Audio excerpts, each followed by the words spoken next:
15वीं शताब्दी वो अहम समय था जब भविष्य को नया स्वरूप देने वाली शक्तियों का उदय हो रहा था।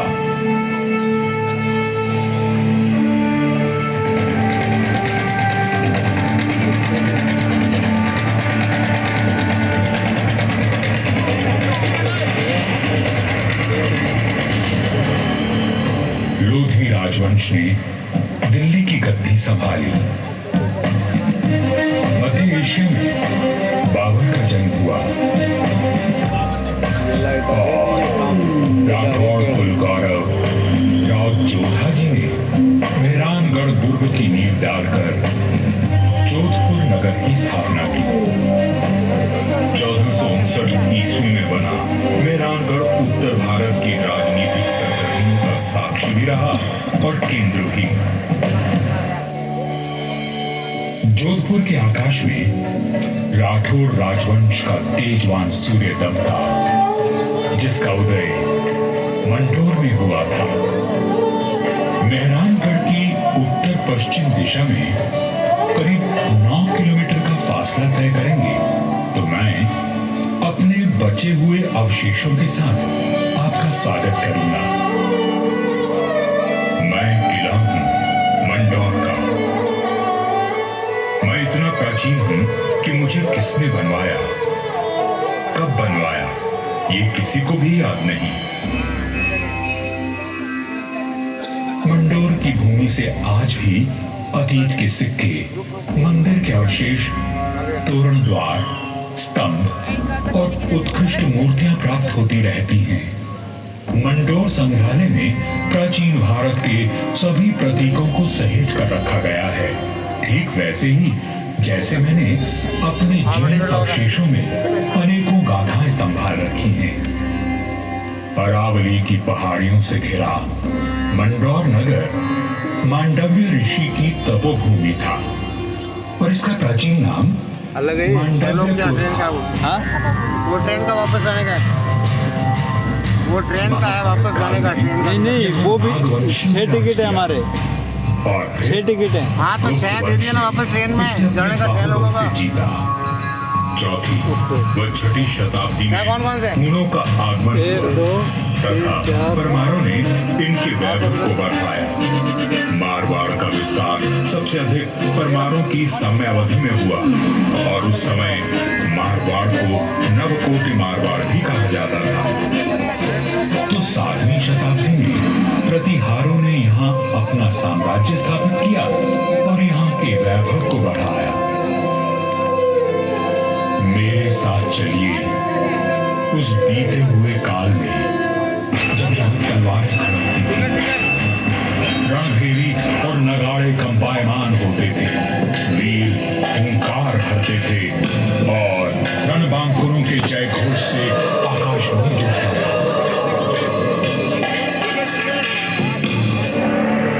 सन 1394 ईस्वी परिहारों की शक्ति अस्त हो रही थी। गुजरात के सूबेदार जफर खान ने दिल्ली की कमजोर सल्तनत के चलते मंडोर और नागौर को अपने कब्जे में ले लिया था। अब मेरी 4 दीवारी में परिहार नहीं, तुर्क आ बसे थे। जफर खान का हाकिम ऐबक खान मंडोर दुर्ग का किलेदार था, जो आए दिन अपनी क्रूरता का प्रदर्शन करता रहता था। पीड़ित किसान मंडोर के इंदा परिहार के प्रधान वीर राव हेमा गहलोत के पास मदद के लिए पहुंचे। राव हेमा जी, ये तुर्क हमसे मनमाना लगान वसूल करते हैं। आए दिन हमारी गायों को चुरा कर ले जाते हैं और अब अपने घोड़ों के लिए घास से लदी गाड़ियां मांग रहे हैं। हम तो बर्बाद हो जाएंगे। अपनी शक्ति पर इतना अभिमान कि उसे 3 किसानों पर आजमा रहा है। भैरों जी की सौगंध, जुल्म करने के लिए अब ऐबक खान जिंदा नहीं बचेगा।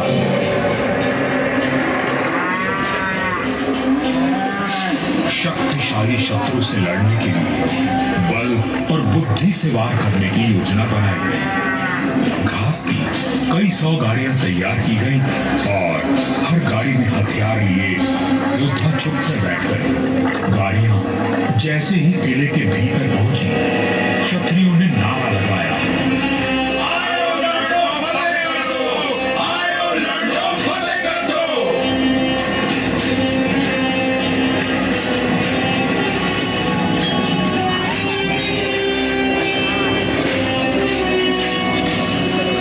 इस अचानक हुए प्रहार से तुर्कों को संभलने का अवसर भी न मिला। वीर हेमा गहलोत, समर शूर राव चूंडा राठौड़ और मारवाड़ के वीरों की प्रतापी तलवारें लहराईं तो शत्रुओं के सिरों के ढेर लग गए।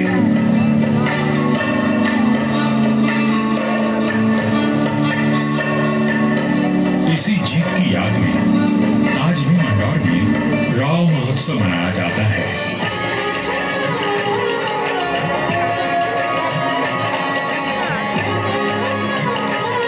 हर वर्ष होली के दूसरे दिन निर्भीक, साहसी हेमा गहलोत और सभी वीरों को याद किया जाता है और बाबा भैरवनाथ जी की पूजा की जाती है, जिनके आशीर्वाद से वीर विजय हुए थे। मंडौर विजय के बाद भी इंदा परिहार का मन अशांत था, क्योंकि ये नगर शत्रुओं से घिरा हुआ था। तब उन्होंने शक्तिशाली राठौड़ वंश को राज सौंपने का निश्चय किया। इंदा के मुखिया राय धवल ने अपनी पुत्री का विवाह राव चूंडा से करवाया और दहेज में मंडौर का दुर्ग दे दिया गया। राव हेमा गहलोत ने राव चूंडा का राज तिलक किया और घाटों में मंगल गान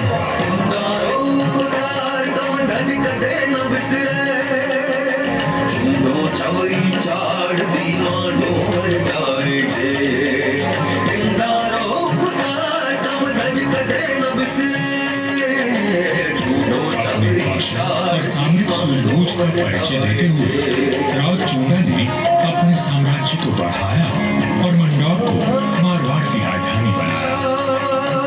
1423 में नागौर के युद्ध में राव चूंडा वीर गति को प्राप्त हुए और उनके पुत्र कान्हा के बाद राजदंड राव रणमल ने संभाला।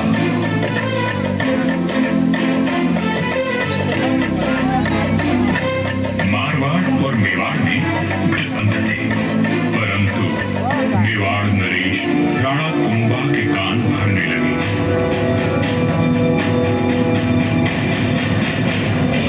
मुझे राव रणमल की नीयत ठीक नहीं लगती राणा। वो आपका राज हड़पना चाहता है। वह सिर्फ एक पक्ष को देखते हैं, दूसरे पक्ष से तो उनका कोई मोह नहीं। एक मधुर संबंध में संशय और अविश्वास का विष घोल दिया गया था।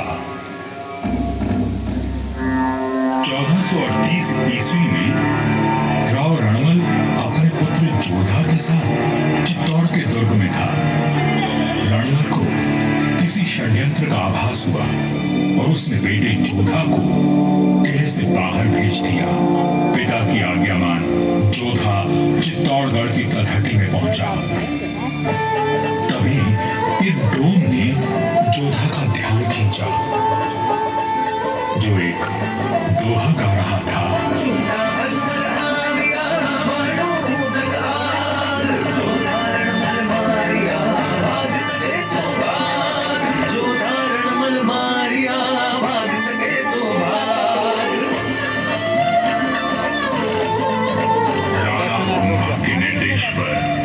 चूंडा ने राव रणमल की हत्या कर दी थी। पिता की हत्या का प्रतिशोध लेने की प्रतिज्ञा लेकर युवा जोधा मारवाड़ की ओर बढ़ चला, परंतु चूंडा उसका पीछा करता रहा। वह राणा कुंभा का ताऊ था और मारवाड़ का पुराना बैरी। काल बनकर मेवाड़ की विशाल सेना जोधा के पीछे बढ़ी थी और वीरों का वंशज अपने 700 स्वामी भक्त लड़ाकों के साथ उनसे जूझ रहा था। विपत्ति के हर बवंडर को साथ कर जोधा मंडोर पहुंचा तो उसके पास केवल 7 सैनिक बचे थे, पर चूंडा यहां भी आ पहुंचा।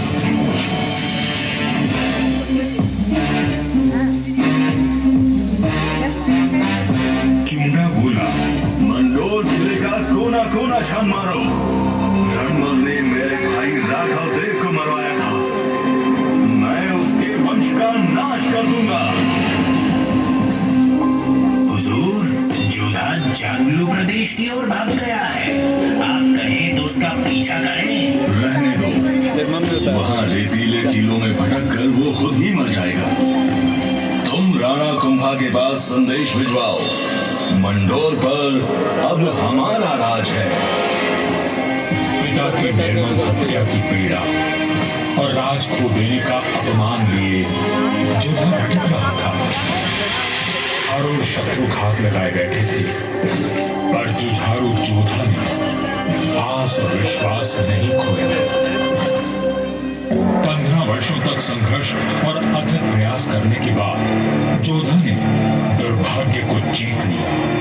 चूंडा की मृत्यु हो चुकी थी और मंडोर को राज जोधा ने फिर से जीत लिया था। समय बदल रहा था और देश पर विदेशी आक्रमणकारियों का संकट घिराया था। ऐसे में एक दूसरे से लड़ने के बजाय मारवाड़ और मेवाड़ ने संधि कर ली।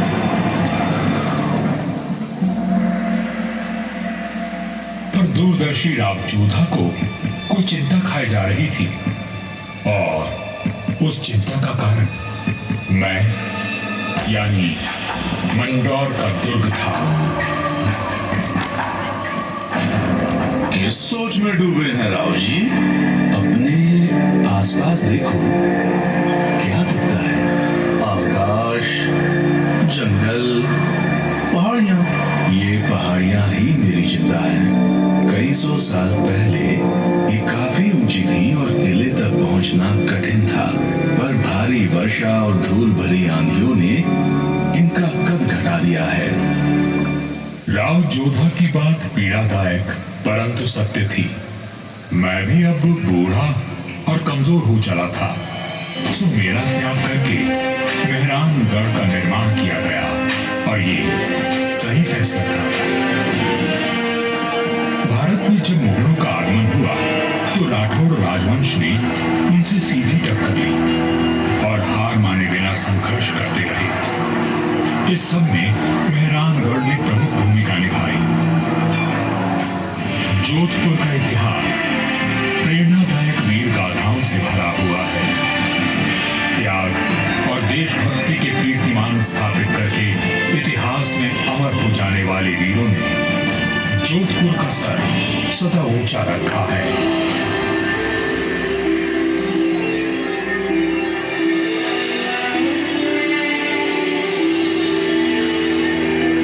इस धरती पर जन्मे सपूत अपनी भुजाओं में इतना बल रखते थे कि मातृभूमि की रक्षा कर सके।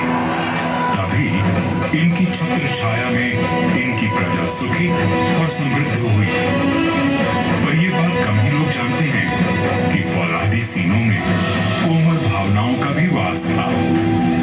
राजधर्म का पालन करने वाले तलवार के धनी इन रणधीरों के मन में नवसृजन और कला के प्रति प्रेम भी बसता था, जिसका प्रमाण आज भी उपस्थित है और इस धरती का सौंदर्य बढ़ाता है। महाराजा अजीत सिंह जी को उनकी सृजनात्मक ऊर्जा और निर्माणों के लिए याद किया जाता है। उन्होंने देवी देवताओं की साल, अजीत पुल, मय पुल और एक खंबा महल बनवाया एवं भेरू बावड़ी और भेरू मंदिर का जीर्णोद्धार करवाया। उन्होंने अपने पिता महाराजा जसवंत सिंह जी के भव्य देवल का निर्माण भी करवाया, जिसके विशाल स्तंभ एवं गर्भगृह का अलंकरण दर्शनीय है। सभा मंडल का दृश्य पौराणिक आख्यानों का स्पष्ट दर्शन देता है। प्रस्तरों पर उत्कीर्ण भाव भंगिमाएं शिल्पकला का श्रेष्ठ उदाहरण है। महाराजा जसवंत सिंह जी द्वितीय ने मंडोर को दर्शनीय बनाने पर विशेष ध्यान दिया। उन्होंने मंडोर बाग में 100 से अधिक प्रजाति के वृक्ष लगवाए जो उद्यान की अहमियत को और अधिक सुंदरता प्रदान करते हैं।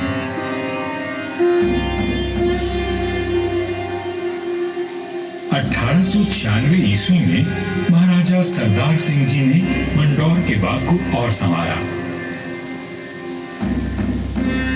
महाराजा उम्मेद सिंह जी के समय 1923 और 1947 के बीच मंडौर उद्यान को आधुनिक रूप देने हेतु कई कार्य करवाए गए, जैसे नागादबी नहर का जीर्णोद्धार, देवलों व महलों के पास सुंदर बाग विकसित किए गए। इसके साथ ही 4 दीवारी व दोनों मुख्य द्वारों का निर्माण हुआ। मारवाड़ नरेश राव गंगा राठौर जी ने कहा था, नाम तो गीतड़ा या भीतड़ा सूर्यवैर। युगों तक मनुष्य की ख्याति या तो साहित्य सृजन से अथवा बड़े बड़े निर्माण कार्यों से रहती है। राठौड़ राजवंश अपने पराक्रम और निर्माण के लिए अमर रहेगा। मंडौर में स्थित थड़ों एवं देवलों पर बनी अद्भुत मूर्तियां शिल्पकला की नायाब मिसाल हैं। मारवाड़ के सर्वाधिक शक्तिशाली नरेश राव मालदेव जी से लेकर महाराजा अजीत सिंह जी के देवल आज भी सुंदर नक्काशी एवं बेजोड़ वास्तुकला की छाप छोड़ते हैं।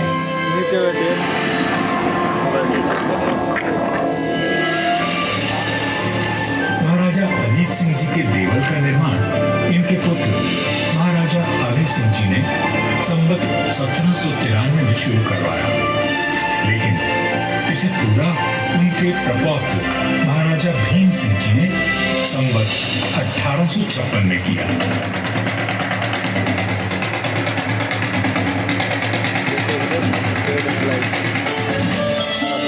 राजस्थान के समस्त देवलों में न केवल भव्यतम है बल्कि अपनी कलात्मकता को सहेजे तत्कालीन शिल्प कला का विलक्षण उदाहरण है। 4 भव्य द्वारों एवं 4 सभा मंडपों से सज्जित यह देवल शैव धर्म की महत्वता को दर्शाता है।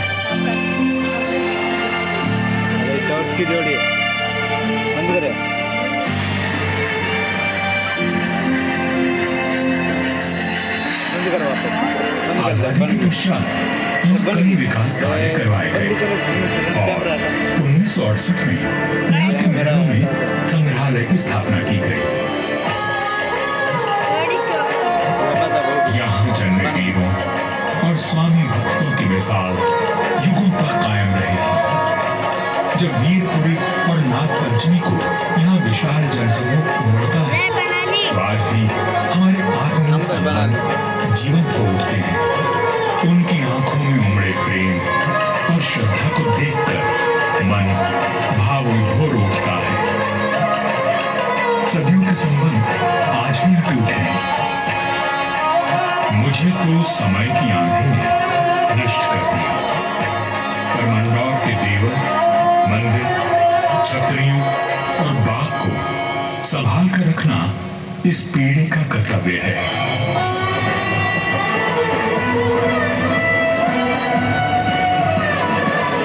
मंडौर दुर्ग है साक्षी, करता गौरव गान, कैसे कैसे वीर हुए, थी कैसी उनकी शान।